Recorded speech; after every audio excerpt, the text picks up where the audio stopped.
little ones will lead you to something, but you must protect them. No time to waste.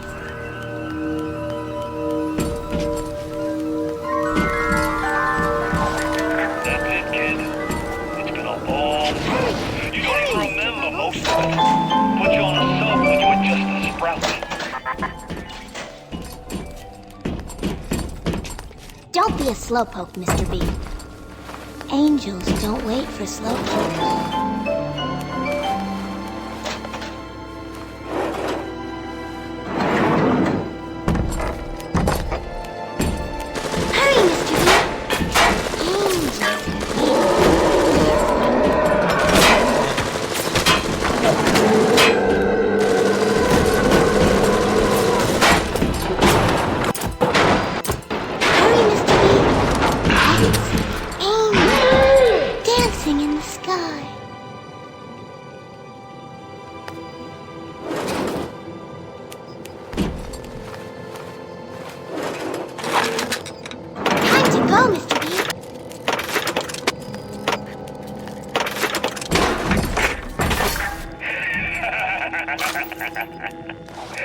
I really wound you up to that wife and child bit. Oh, me poor Moira. Me wee baby Patrick. Maybe one day I'll get me a real family. They play well with the suckers. Come where I can see you. Hurry, Mr. B. I can see the angel dancing in the sky.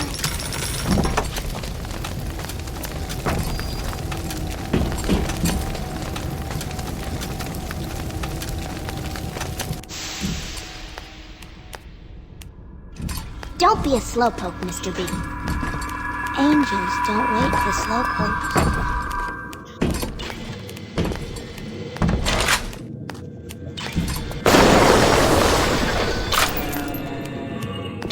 Time to go, Mr. B.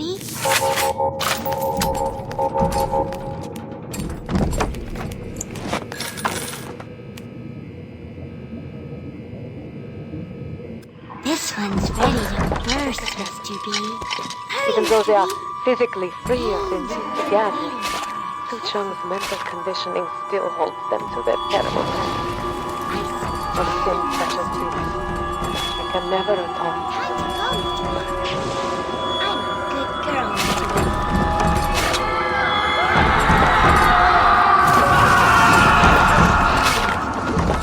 Makes me special. Hurry, Mr. B. I can see angels dancing in the sky.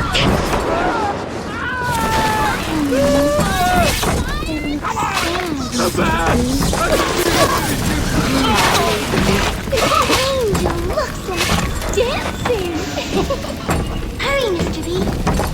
Angels are waiting for our kisses. Here's Zach's time to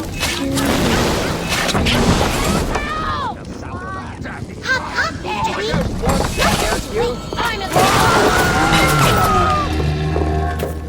It was a pretty angel. Don't be a slowpoke, Mr. B. Angels don't wait for slowpokes.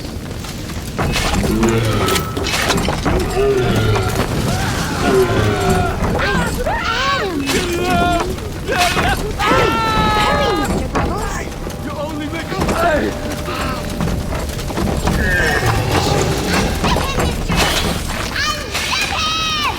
Hurry, Mr. B. Angels are waiting for our kisses.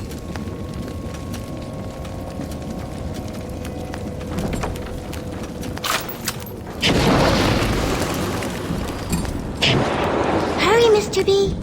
I can see the angel dancing in the sky.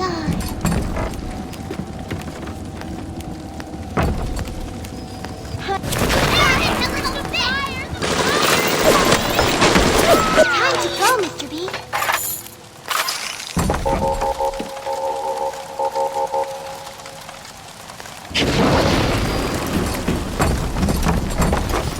Don't be a slowpoke, Mr. B. Angels don't wait for slowpokes.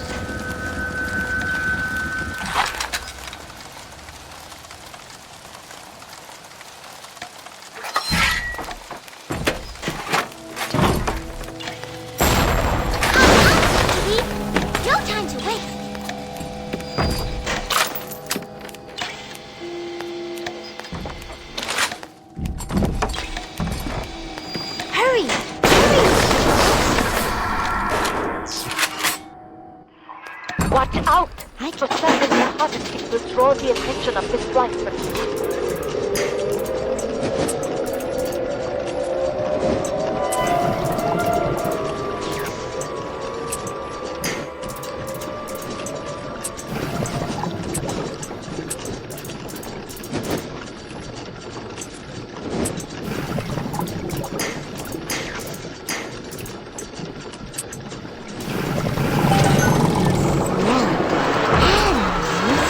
Look, Mr. Bubbles! Hello! Hurry, Mr. B! Angels. Kiss? I'm a good girl, Mr. B.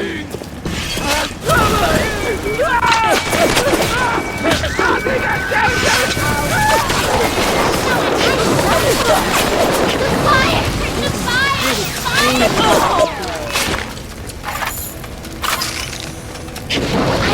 Adam, Mr. B. Up, Mr. B. No time to waste. I'll break you!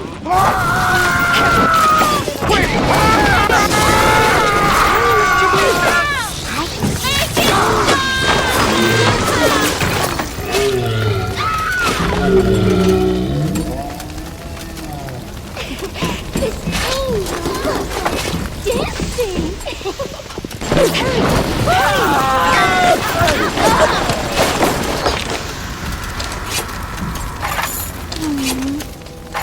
It looks sad, Mr. B.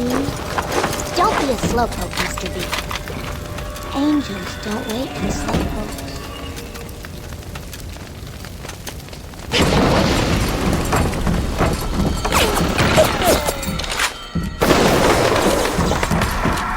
Hurry! Hurry, Mr. Bubbles!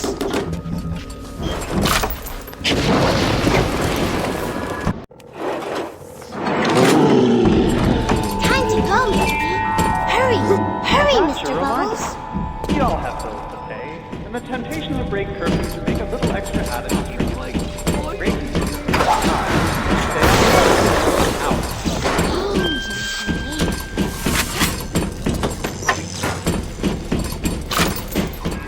only the little ones can open these doors.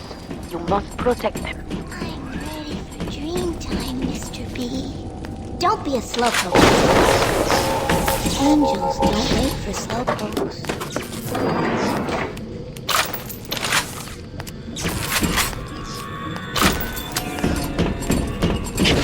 Hurry, Mr. B. I can see the angels dancing in the sky.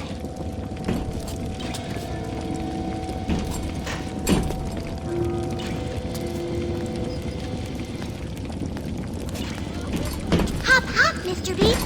No time to waste.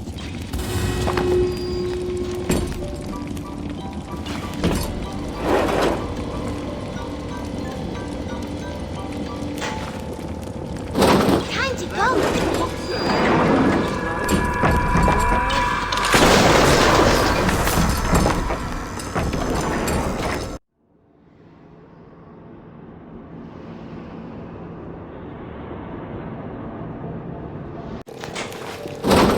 Hurry, Mr. B.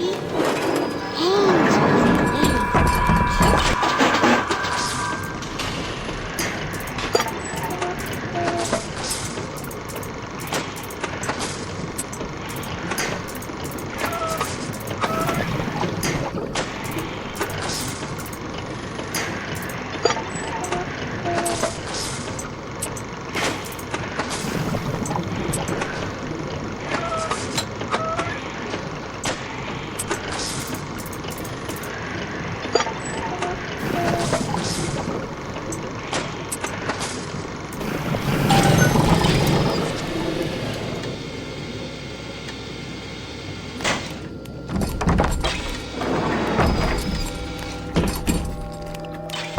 Don't be a slowpoke, Mr. B.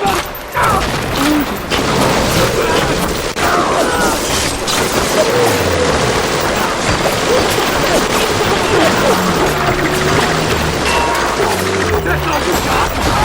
Time to go, Mr. B. Kick your ass!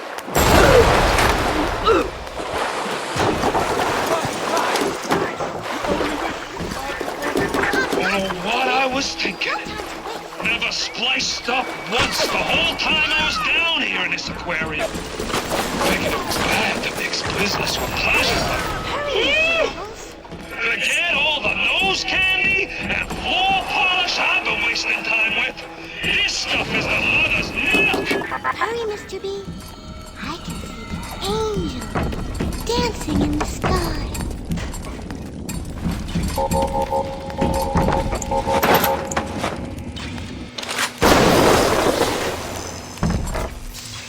Don't be a slowpoke, Mr. B. Angels Hurry! don't wait for The harvesting will draw the attention of the slicers. I'm a good girl. Hurry, Mr. B. Angels dancing in the sky.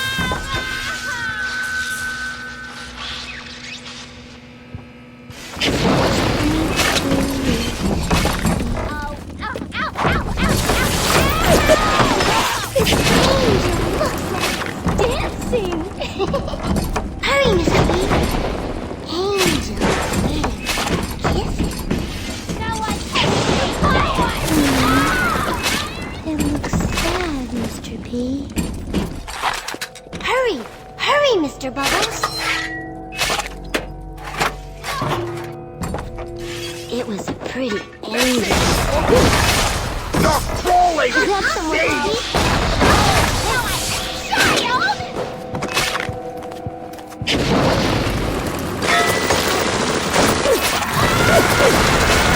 Time to go, Mr.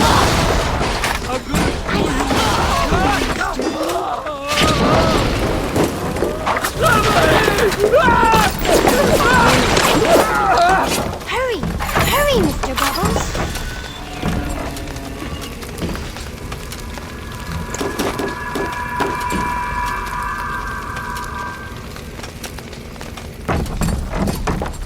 Time to go, Mr. B.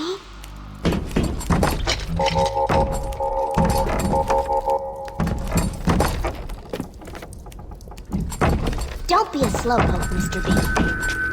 Angels don't wait for slowpokes.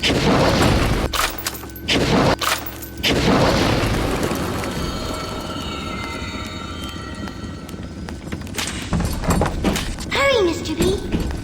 Angels are waiting for our kiss.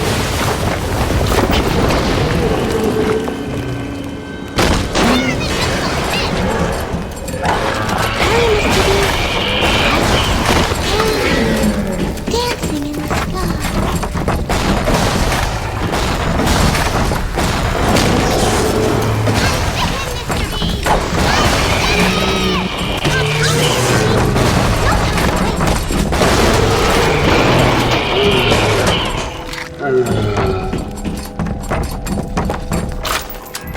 Better for the girls to be with you. Don't Better be a with slowpoke, you than Mr. alone. B. Alone in the crawling Angels don't darkness. wait for slowpokes.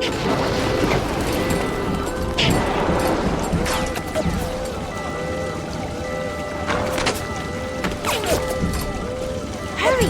Hurry, Mr. Bubbles!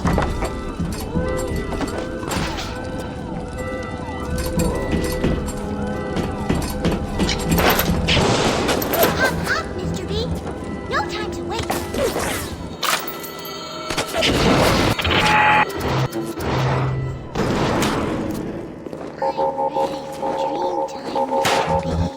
Time to go, Mr. B!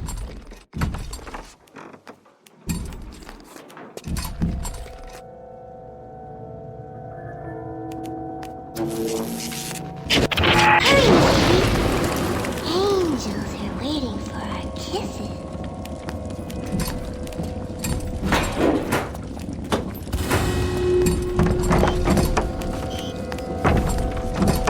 Hurry, Mr. B! I can see the angels dancing in the sky.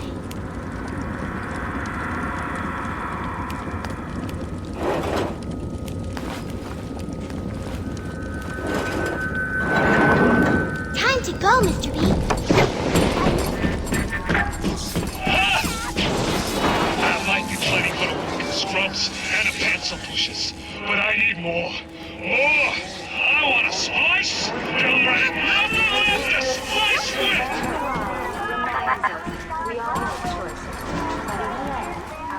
Fontaine is nearby. You are reaching close now. Hurry, Mr. B. I can see the angel dancing in the sky.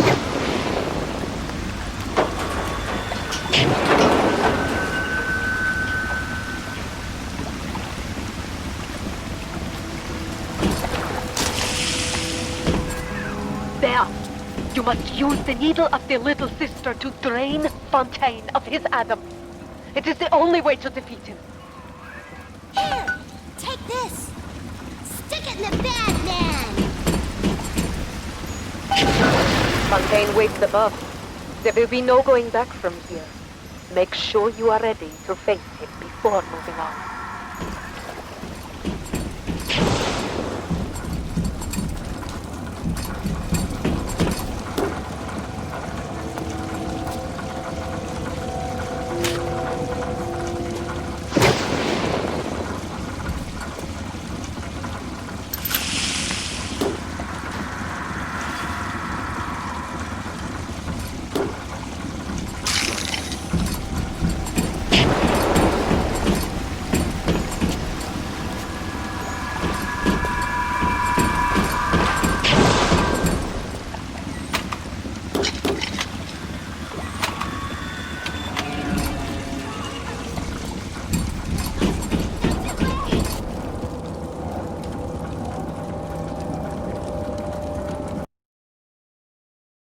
The illusion of choice is a thinly veiled dynamic that drives many single-player gaming experiences. And while many developers spend a lot of time trying to convince players that choice is real and authentic in their games, the truth more often is that choice is a superficial concept in gaming narrative.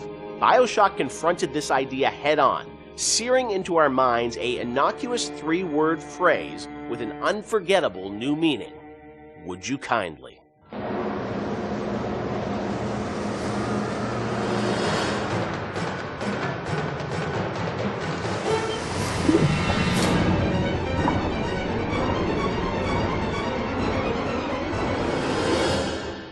Of course, one of the most memorable moments in the game is the "would you kindly" phrase and the reveal of how that's been motivating the player throughout the entire game. It's still, to me, one of the most classic kind of narrative moments in games in the past decade. What's interesting about that phrase is that it didn't always start like that. Can you tell us sort of about the evolution of sort of the the conditioning of the player? And there was once Excelsior was the phrase once. Yeah, this is. I'm trying to recall some of this. So we had the idea, because we had the Andrew Ryan scene very early, and we knew sort of all the events that would happen. There were phrases before there was "would you kindly." The notion existed and what it meant and what it was, but we didn't actually have the phrase "would you kindly" until later. So we had a bunch of terms we threw in there. And like Excelsior was it for one point. That's probably comes from my Stan Lee fanboyism. Was that like so throughout the game? It would have been like Excelsior. Just randomly say that. There are some things when you're making games you just sort of throw in as like, we need Sounds something. cool in We a need concept. Why don't you something head here. over there, Excelsior? And then it sits there for a year. Right. And then all of a sudden you kind of forget it's not good, right? And then until somebody comes along and says, dude. Seriously? Yeah. What, Or you meant it Excelsior? to be like a stub in. You never Right. meant it to actually gain traction, and then you're like, oh crap. But that sense of some phrase or word being repeated throughout the game that you wouldn't really realize its meaning until later, that was there very early on. Yes, yeah. And the fact that you would have something that seemed like a non-thing and then came back at you like a freight train later on it was there from pretty early. Sit, would you kindly? Stand, would you kindly? Run! Stop! Turn. A man chooses. A slave obeys. So that phrase evolved, but talk about that, the sort of meta-narrative of, being in a game, thinking that you have a sense of choice and making these decisions, but then obviously realizing that the player ultimately didn't have choice or was conditioned in a way that they would react to that. That was, sort of a new idea for a game. Where did that come from on your side, kind of? Was there sort of a deeper sort of, meaning behind it? No, look, I think I was always interested in the concept, whether it's, Oedipus, not to get too pointy-headed here, but Oedipus sort of thinking he has, I'm going to leave, this city and go to another city because there's been this prophecy about me, and I'm going to avoid my fate, and I'm in complete control, and then finding out he's not in control at all, to the Manchurian Candidate, which is a story I love about, somebody who you find out is just a puppet, living a life of a man, and Fight Club. I always love those kind of stories about who am I and what is my agency in this world, because look, we struggle. I think everybody struggles that. How much we really have control over, and how much is our boss or parents or whatever telling us what to do. So that seemed like a natural thing for a story, and because it came from movies, that idea a lot, and plays, I don't think it was there was a lot of, it hadn't been explored in games really, and games are particularly interesting because you feel like you are interacting with choice, and you're really being, most games, especially at the time, you're really just being railroaded down a corridor. It's very easy to underestimate gamers, and I think probably I did a little of my own underestimation there, that it would be a little too pointy-headed for people, but people seem to really engage, because it spoke to an experience they had, a struggle as a gamer they've always had, which is like, I want to control, but how much control do I really have in this game? True. And Sean, it was also something that, was a great surprise when you played through the game, and I'm sure even for people on the team, did everyone know that when Ken was sort of doing it, or it was revealed as people played through it? I think, at some point the entire team knew. It wasn't, it was something that was talked about with a smaller group before, it was brought to the entire team. Early on, when you heard the idea, and you just kind of clicks, right? You're like, okay, I totally get this. Did people get it? I seem to remember people looking at me like I was like a lunatic. Maybe not the specifics, and maybe it's the Excelsior, or you may be talking about the Excelsior time, but the idea that you don't really have choice, and exactly like you said, you played through how many video games, and everybody's game is going to end the same way. You're going to kill these people. You're going to pass through these checkpoints, and you think you have a choice, but ultimately, the only real choice is stop playing the game. So the idea that we're kind of like taking that on resonated. Now the actual, like, is it Excelsior, or is it the Latin phrase I forgot, or if it's would you kindly? See, here's how I remember it, and I could be, I could be wrong. Yeah. I can remember being so surprised by the outside reaction, because I remember the internal reaction being completely nobody connected or engaged to it. We worked on it. Yeah. And so I was kind of surprised by the outside reaction, because I kind of thought it was like, as I said, it's a bit academic, right? Yeah. And look, it also could be a function of... We're playing it close to the vest. I could be misremembering it, or it could also just be a function of nobody making the game had the experience of playing it through and getting to that moment. That's what I mean. Like, it was revealed to them in advance of really playing it, so it wasn't that surprise. Yeah, they had seen it in all its really half-assed, development stages and on the way. out of order. Yeah, out of order and all that. And it's not really something you can play test over an afternoon, because it takes a little while to get to that point. You need to lack the knowledge about what the game is to be able to sort of have that experience all the way through. I know you guys have talked about the idea of Atlas, the voice actor changing, and it was, I guess, very important that you nailed that actor, right? And you trusted that actor until there was sort of the Fontaine reveal and sort of understanding that.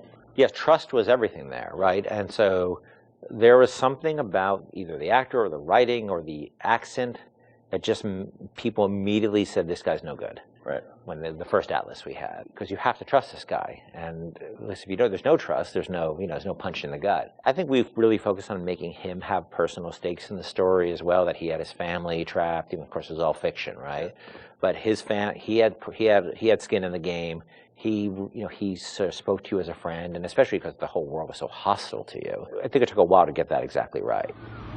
Listen, I've got a family. I need to get them out of here. But the splicers have cut me off from them. If you can reach them in Neptune's bounty, then maybe, just maybe... I know you must feel like the unluckiest man in the world right now, but you're the only hope I'll ever see my wife and child again. Sean, what do you hope is the kind of lasting legacy of BioShock? 10 years hence, a lot of things you guys were doing, have sort of become common now, right? With upgrades and moral choices in games and whatnot. But it was really pioneering work a decade ago. When you reflect on it, what do you hope people remember the game for sort of pushing forward? For me, it's telling a story with the medium, and how we used everything available to us to tell that story. We used the environment to set up the backstory of Rapture and really create a sense of space, which I think is vitally important to getting the players to trust that to sit down and kind of like just be in the space and let these things happen. Even the radio logs, the rudimentary animation that we had at the time. I mean, we really sat down with the tools that we had and at our disposal and tried to tell a meaningful story. Maybe not meaningful, but something that would be memorable to people that they could take away and, like you said earlier, have that water cooler moment where they're excited enough to talk about it after they put the controller down. So for me, I think the legacy is that it was a story well told. For me, it was a sense of place, being like the Rapture is a real thing, even though it's not. It's actually a very crude, from the time, a relatively crude bunch of polygons and texture maps. It's only, the original game is only in 720, I think. And I played a lot of it when we were testing it on a 14-inch, SD television. That it still felt like a sense of place in the music and the characters, that it's a real place. And I think that my memories of the BioShock games was that I take away that Rapture's a real place and Elizabeth's a real person. Those are the two sort of big things that stick with me with those two games. And that's sort of what I'll always, carry forward with me in my life. BioShock is, it's a place, but as we saw with Infinite, I mean, it's an idea and it's a sort of a type of game. I think a lot of people say like, oh, this is a type of experience. When you think about, your career, where you guys want to go, I mean, that idea of those types of games, do you miss it now that you've sort of moved on to other things now, or do you feel like it's sort of, you've closed that chapter? I mean, it's always a part of what you do. Like, System Shock 2 was a part of BioShock, but it wasn't System Shock 2. It was you're growing past that and trying out new things. I think BioShock and BioShock Infinite, and even going back to SWAT 4, those will always be a part of my experience as a game developer and what we're trying to do with the medium. So I don't think it's something that you just draw a line and say, we'll never return, because there's always lessons that you can learn and things that you bring with you to the next project that you're working on. Yeah. I don't think the new game is going to, people are not going to be surprised that this game is their new games from us. They're going to see a lot of what we had done before in terms of world building and aspects of storytelling. The goal is to sort of, move away from the you really have no choice kind of thing, and that's a very, very, very, very hard problem which we spent years working on. But we're building upon a foundation of stuff we've done before, just trying to go in a different direction with it. But it's always going to be part of our DNA. City where the artist would not fear the censor, where the scientist would not be bound by petty morality, where the great would not be constrained by the small. And with the sweat of your brow, Rapture can become your city as well.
Welcome to the Circus of Value!